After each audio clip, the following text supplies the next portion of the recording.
Olá a todos, espero que se encontrem bem. Bem-vindos a esta segunda sessão de Indústria 4.0. Chamo-me Pedro Ruivo, sou conselheiro de soluções na SAP e, a par com a minha colega Cláudia Saraiva, a diretora de marketing da SAP Portugal, seremos os anfitriões desta sessão. Obrigada, Pedro. Antes de mais uma vez, bem-vindos a todos a mais uma sessão daquelas que faz parte da nossa Video Experience Series.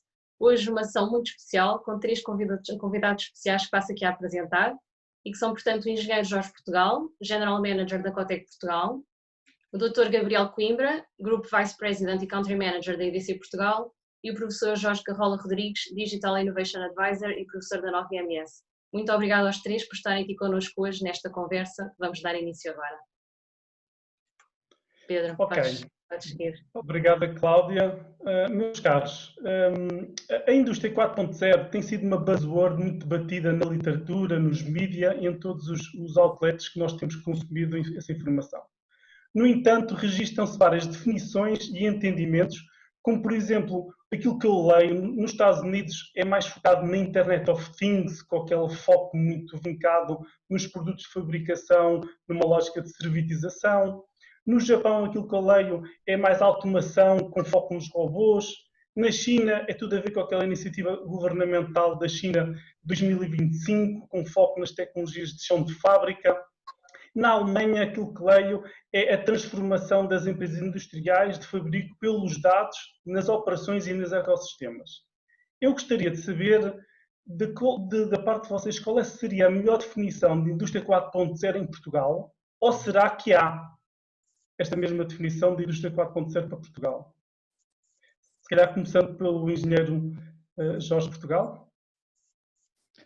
Eu diria que uma boa definição de indústria 4.0, para além da questão da tecnologia, pode ser, digamos, enganadora no sentido de focarmos numa ou noutra tecnologia específica, aquelas que focou, elas são complementares exatamente para um fim. E aquilo que nós vemos, essencialmente que define o 4.0, é uma capacidade de integrar o físico e o digital sem precedentes no passado. Essa talvez seja a maior revolução que nós estamos a assistir relativamente digamos, às revoluções anteriores industriais. Hoje temos capacidade de integrar aquilo que é a simulação, a engenharia de produto, o design industrial, a engenharia do produto e a fabricação, a integrar a sua concepção digital e a simulação, antes apenas de construir o que quer que seja, podemos simular o comportamento do produto, o funcionamento, a sua resposta e até a sua fabricação, e só aí é que saltamos, só a partir daí é que saltamos para o chão de fábrica físico propriamente dito. Esta integração não tem precedentes com as tecnologias de 4.0 e para aí nós precisamos efetivamente de ter um link digital entre o design industrial, a engenharia de produto e a engenharia de fabricação, máquinas ligadas que permitem, fábricas ligadas e cadeias de valor ligadas que permitem uma integração entre todos os elos do processo produtivo, desde a concepção até a distribuição, até o último momento, digamos, da entrega ao cliente e depois na utilização contínua do produto pelo cliente, através dos produtos inteligentes.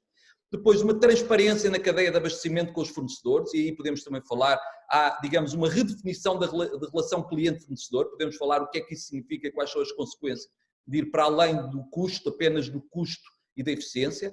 Depois uma linha de agregação de dados que permite, em termos de todo o ciclo de vida do produto, continuar a alimentar os processos de gestão e de vida e de acompanhamento da vida do produto e do comportamento e da utilização do produto.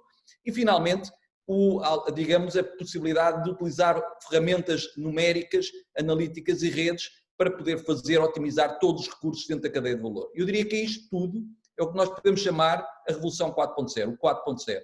Podemos chamar, digamos, os sistemas ciberfísicos, podemos chamar a integração vertical e horizontal, podemos chamar, digamos, aquilo que nós gostamos e acho que poderá ser uma boa definição que integra tudo isto, um renascimento industrial.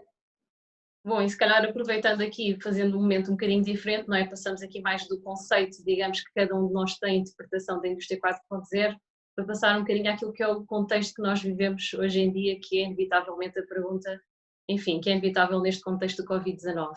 Na vossa ótica, como é que vocês veem o impacto do Covid-19 naquilo que são os projetos neste momento que as empresas em Portugal têm no âmbito da indústria 4.0? Qual é que é a vossa perspectiva, no fundo, que já têm neste momento, os diferentes contactos que têm, e o que é que antecipam que possa vir a acontecer, além daquilo que já temos visibilidade neste momento? Está neste momento bastante ciente ao nível global, quer a nível mesmo da nossa governação e depois a nível também dos nossos gestores, que há uma necessidade de voltarmos a investir fortemente na indústria. Agora, eu acho que aqui a questão que se põe é qual é a estratégia que vamos tomar a nível global, ok? A nível de país, como é que nós nos queremos posicionar num contexto europeu, por um lado, mas também num contexto nacional de também termos a nossa capacidade, lá está, de resiliência e de resposta perante este tipo de crises. E eu acho que aqui há 3 componentes que houve pelo menos, enfim, mais ou menos as 3 foram referidas, principalmente 2, quer pelo Jorge, quer pelo Gabriel, que é a capacidade de marketing, a capacidade de entendimento e de investimento em termos de tecnologias, e eu diria que a terceira é uma capacidade de gestão e de gestão estratégica.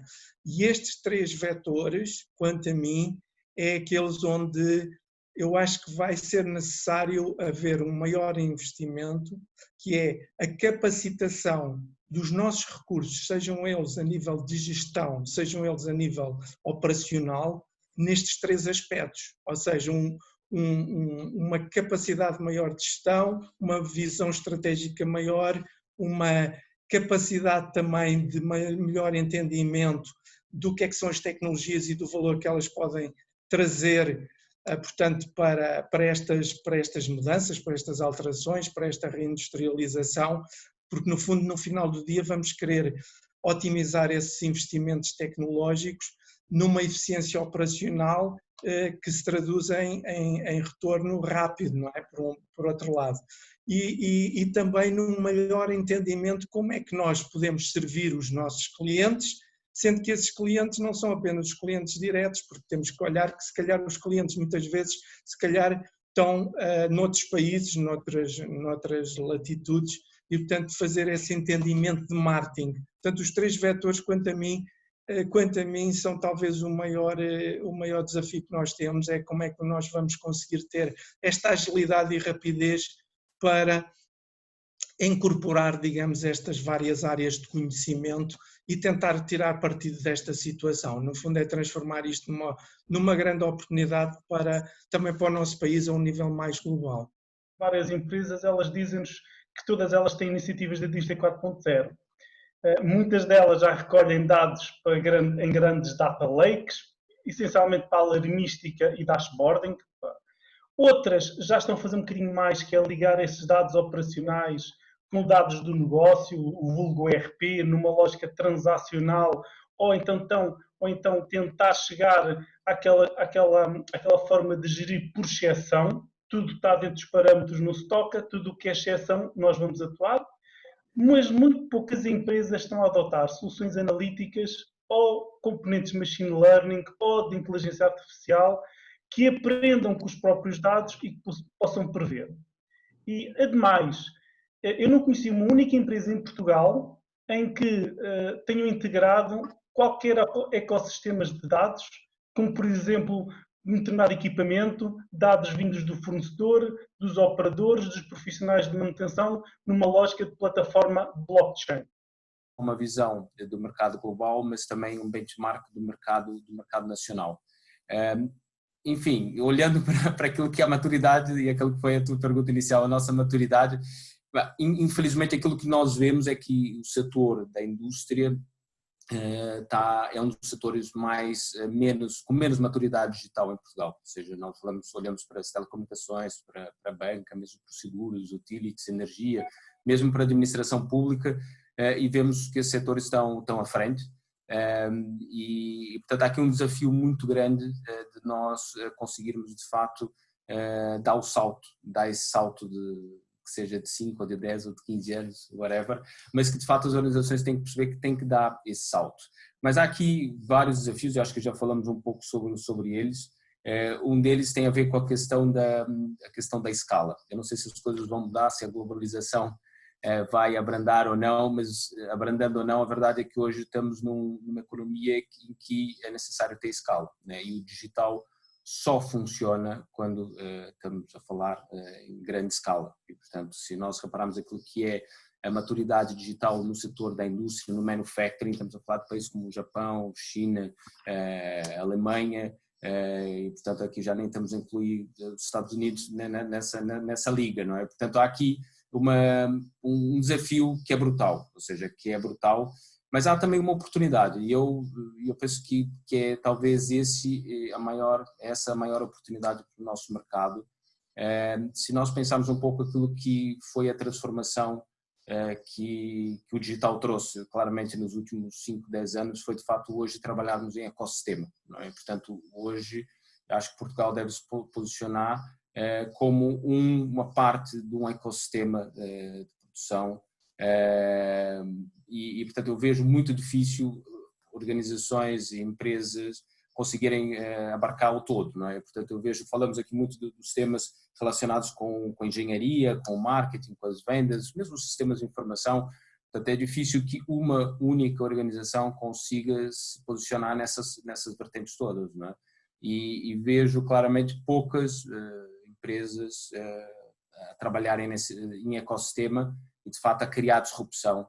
No nosso modelo, menos de 5% das empresas estão no nível 5, ou seja, são de facto empresas que estão a criar disrupção com o digital. Depois temos se calhar ali 10% de empresas industriais que estão no nível 4, que conseguem de alguma forma liderar os seus mercados ou submercados com o digital. Portanto, há ainda um trabalho muito grande a fazer, mas eu diria que, e dando aqui um exemplo como poderia dar outro, há mais, mas infelizmente também não há assim tanto.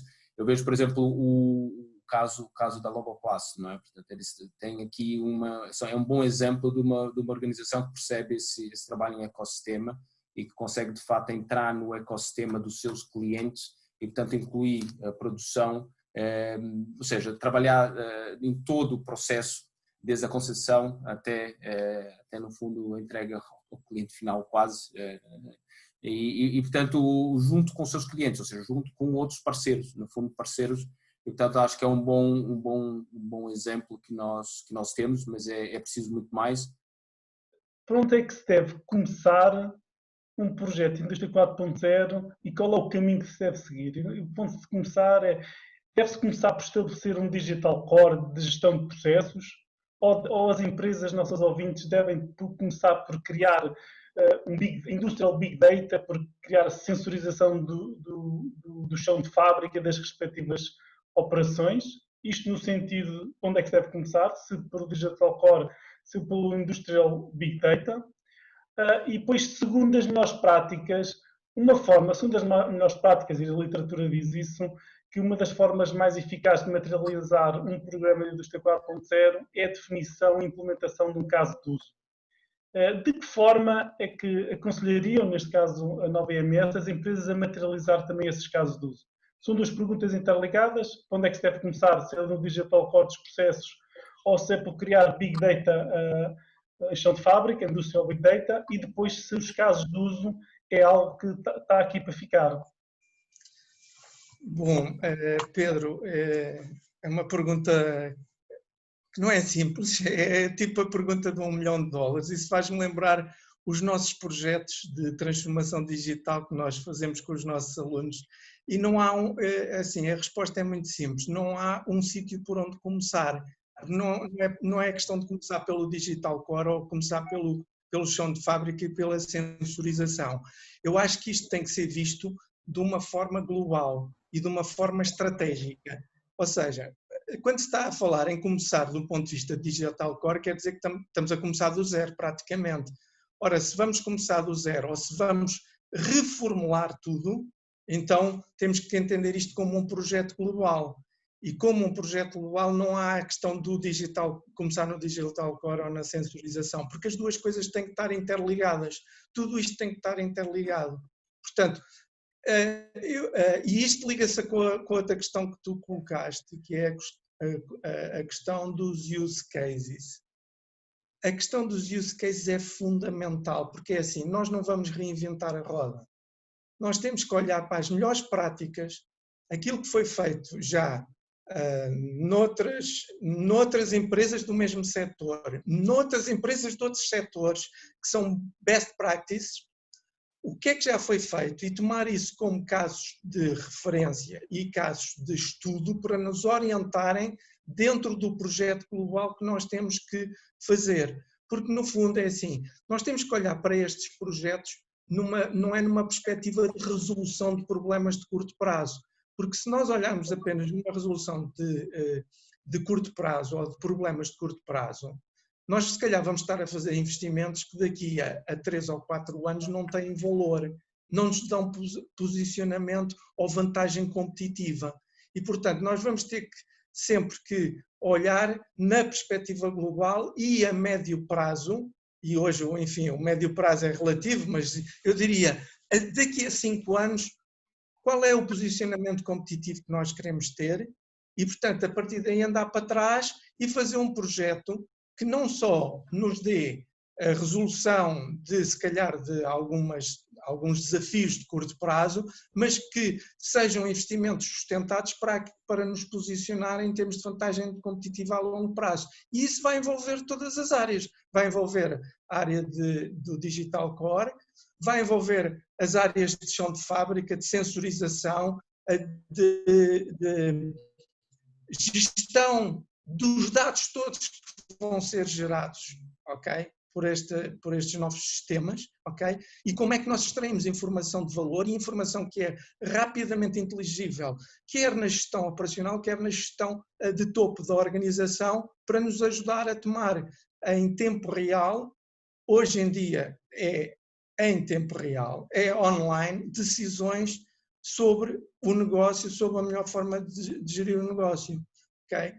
Portanto, eu encararia dessa forma, mas lá está, ir olhar para os use cases, ir olhar para as best practices, ver o que melhor foi feito e depois temos que adaptar isto à nossa realidade, ou seja, qual é a nossa capacidade de investimento, qual é a nossa capacidade de capital humano também, não é? Porque é muito importante, não estamos a falar aqui apenas no investimento da tecnologia, porque podemos fazer um grande investimento em tecnologia e depois isso não consegue ser rentabilizado porque não temos o capital humano necessário e porque não conseguimos implementar os processos necessários para rentabilizá-lo.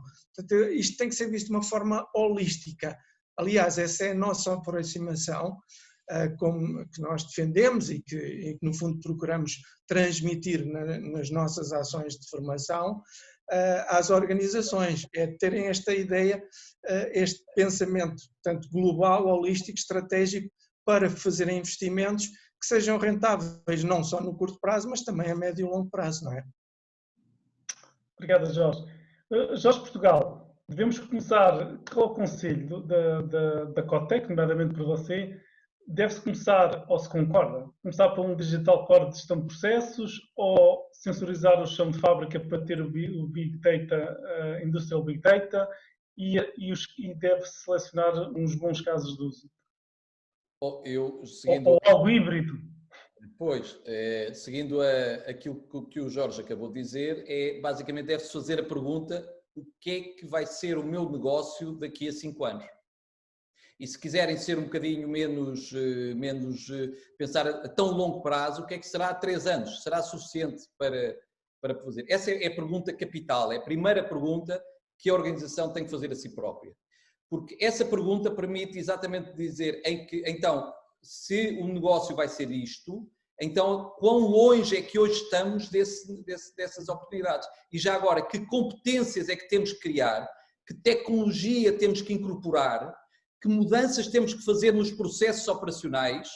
Que competências nas pessoas temos e que reorganização do trabalho temos que fazer? E já agora, que tipo de cultura é que temos que ter para poder responder a essa... Portanto, quando estamos a falar da maturidade, estamos a falar de muitas dimensões de maturidade que têm que ser avaliadas nessa aspiração de criação do futuro negócio. Portanto, essa é a primeira parte.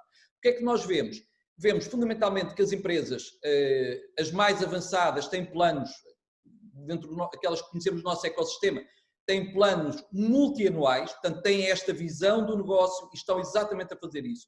As nossas ferramentas disponíveis permitem fazer exatamente não só este planeamento, como também filtrar com matrizes de risco e de impacto, filtrar quais são os projetos que têm melhor relação risco-impacto. E aqui é muito importante que a decisão empresarial, digamos, estabeleça qual é o apetite de risco que a empresa tem e deve ter para exatamente poder se posicionar na curva de impacto no negócio e risco que se deve assumir. E nós sabemos que há empresas que têm mais capacidade de assumir mais risco ou têm que assumir mais risco do que outras, portanto, pelo tipo de setores, pelo tipo de concorrência, pela própria maturidade do negócio, etc., do ponto de vista transformacional. E depois, obviamente, tem que construir casos que permitam levar digamos, à decisão da administração, a quem decide internamente, mas já agora quem decide também externamente. Porque, em muitos casos, estes projetos são financiados com apoio da banca e são financiados com apoio de fundos públicos. Não esquecer que entre 2018 e 2019 foram aprovados 3,2 mil milhões de euros de projetos de investimento, do qual mais ou menos 700 milhões a fundo perdido e o resto reembolsável, com base no Compete, em que o majorante era a indústria 4.0, a economia circular. Portanto, os use cases não são, digamos, uma opção, são qualquer coisa absolutamente obrigatória, não só para filtrar os projetos que são execuíveis, mas também para demonstrar os benefícios internamente, mas também aos investidores externos que vão apoiar esses projetos e que vão financiar, digamos, a empresa no seu trajeto de crescimento. E nessa perspectiva, o que nós vemos é que muitos destes projetos são propostos à banca, por exemplo, ainda, digamos, com muito pouca instrução, muito pouca bancarização, nível de bancarização, no sentido de poder explicar, por exemplo, quais são os benefícios que o projeto, que a escala do projeto, isto é, o que é que pode fazer um piloto e como é que esse piloto, quais são os benefícios que se tirou desse piloto. Já agora, o piloto não é a fase anterior ao rollout e ao scale-up. O piloto serve para aprender, tirar os benefícios e depois daí inferir o que são a escala, digamos, o scale-up do projeto e o impacto, digamos, em larga escala. Portanto, o que é que nós vemos? É evidente que, teoricamente, se poderia dizer, bom, vamos fazer este planeamento, etc., estarmos aqui 6 meses. O que na prática acontece é as empresas vão sensorizando e tornando mais inteligente o negócio e as diferentes áreas. Eu dou o exemplo, por exemplo, uma empresa que automatizou e aplicou um algoritmo de interpolação, um algoritmo de aprendizagem, o seu processo de orçamentação, porque demorava muito tempo, precisava de ter muita rapidez no processo de orçamentação. Cada orçamento era, digamos, muito time consuming, portanto fazia produtos à medida para o cliente, portanto B2B, e automatizou, digamos, chegou à conclusão que automatizar o processo conseguia, com um erro de menos de 10%, prever um orçamento e, portanto, conseguir controlar os custos, passando, digamos, a grande orientação digamos, da gestão, não andar a ver se fazer uma análise pós-mortem de custos e dos desvios de custos, mas controlar os custos em tempo real. O Jorge disse uma coisa muito importante: se há uma coisa na quarta revolução industrial é a velocidade e o tempo real. A resposta tem que ser em tempo real. Em alguns setores, o caso dos moldes é o caso típico, conheço bastante bem, se não respondem rapidamente, é melhor nem sequer se vocês derem o produto de borla e a proposta de borla, digamos, o cliente aceita.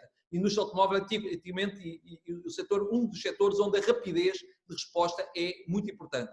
Há outros setores exatamente da mesma maneira, a rapidez é importante e nesta perspectiva, digamos, o caminho deverá ser experimentar em áreas, portanto, fazer esta reflexão, digamos, dita de médio prazo, identificar áreas, estabelecer uma aspiração, identificar áreas em que as competências, a tecnologia, a maturidade das competências e dos processos de gestão pode efetivamente acelerar o negócio nessa direção e depois ir experimentar através de recolher dados, aplicar modelos simples de analítica, conseguir tirar algumas conclusões, tirar conclusões e ser, digamos, incremental nesse aspecto, ser ambicioso, digamos, nos fins, mas ser muito sustentado, até porque os gestores e os decisores empresariais não gostam de grandes saltos, gostam, digamos, fala-se de transformação, mas na prática eu diria que a transformação radical acontece por muitos pequenos saltos que são dados todos os dias do ponto de vista de melhoria incremental na direção certa, neste caso na direção onde o mercado pede essa orientação. Excelente, Jorge, excelente. Gabriel, casos de uso. Devemos implementar os casos de uso, já por mais também vocês evangelizaram o mercado, não é? Vocês IDC, e Digital Core, começar pelo Edge. Gabriel. Bem, acho que, enfim, o Jorge Carrola e o Jorge Pestão, acho que ficou claro que, enfim, nós organizações, é impossível pararmos e implementarmos um modelo ideal de sistemas de informação com o nosso Digital Core e termos o nosso planeamento e partirmos do zero. Portanto, as organizações têm que, no fundo, mudar os motores, é como um avião, né? Tem que mudar os motores a voar e, portanto, não podem parar. E, portanto, isso, obviamente, depende muito de organização para organização. Agora, o que eu acho que é fundamental, e quando nós estamos a falar de transformação do negócio, transformação digital, acho que é crítico, e fomos falando isso ao longo da nossa sessão hoje, as organizações terem um assessment, ou seja, saber onde é que estão, né? Fazerem um benchmark, saber onde é que estão os concorrentes de uma forma mais quantitativa e também qualitativa. Nós já fizemos vários projetos em que fomos, de fato, fazer o profiling de empresas semelhantes no mesmo setor, em outros países, e, portanto, é importante saber o que outras empresas do setor e de outros setores estão a fazer, e com base nisso, e sabemos que hoje, com a dinâmica que temos, é impossível nós definirmos um plano estratégico de 5 anos e não revê-lo, não é, de uma forma regular. E, portanto, agora, se olharmos para a indústria, os investimentos que são feitos na robotização são investimentos enfim, que o retorno levam anos e, portanto, há claramente aqui uma necessidade das organizações fazerem o seu planeamento estratégico e nesse planeamento estratégico definirem aquilo que é a sua visão, a sua ambição. Pode ser, em alguns casos, se calhar 3 anos, 5 anos, em outras indústrias até pode ser mais, dependendo daquilo que é o investimento, portanto, mas tem que ser feito e tem que ser depois, obviamente, reavaliado de uma forma regular, pode ser anualmente, 6 em 6 meses, enfim, depende muito da indústria. Agora, o que é fundamental nesse plano estratégico e nessa visão é depois ter os tais use cases. Nós na IDC o que temos feito, nos nossos analistas nos últimos 5 anos, o que tem feito é recolhido os use cases de sucesso nas várias indústrias, hoje já são mais de 1000, e portanto o grande desafio, como se falava há pouco, não é reinventar a roda, é de facto olhar para aquilo que hoje está a ser feito e de facto conseguir definir uma estratégia e conseguir ter uma organização que seja ágil o suficiente, que tenha uma cultura e uma capacidade operacional ágil o suficiente para aprender, ou seja, para aprender e atuar de uma forma ágil e conseguir desenvolver o seu mercado. E portanto, essa nota em relação a por onde começar, não é?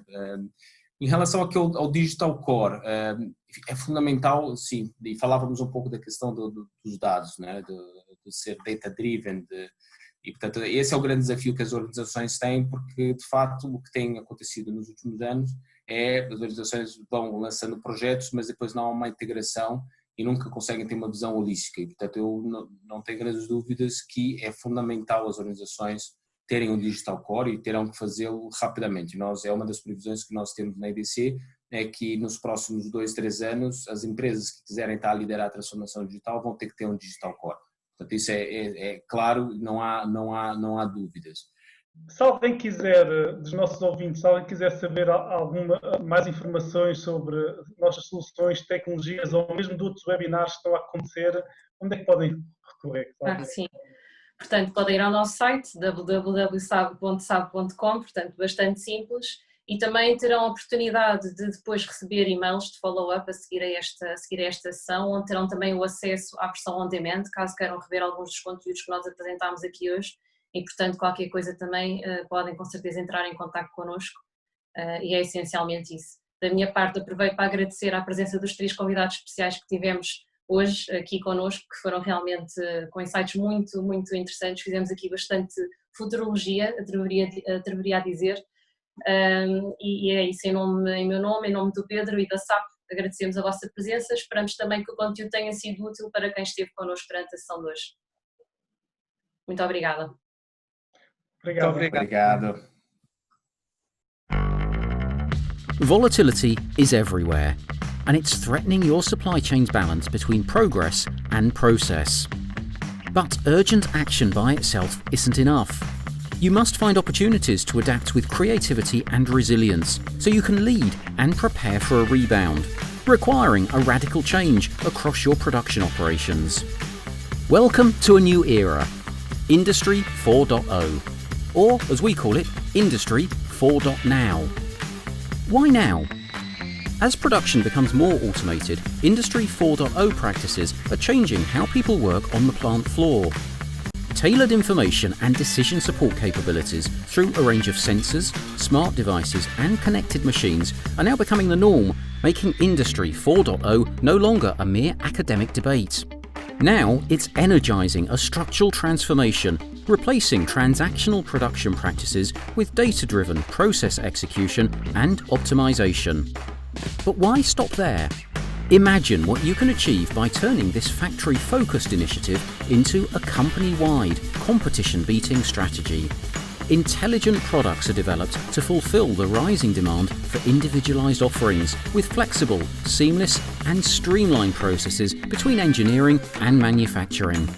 Your vision of an intelligent, touchless factory is made possible with smart machines and real-time data-automated manufacturing operations that ensure quality and transparent production. Intelligent assets can empower a deep shift from reactive asset management to proactive, data-driven asset performance.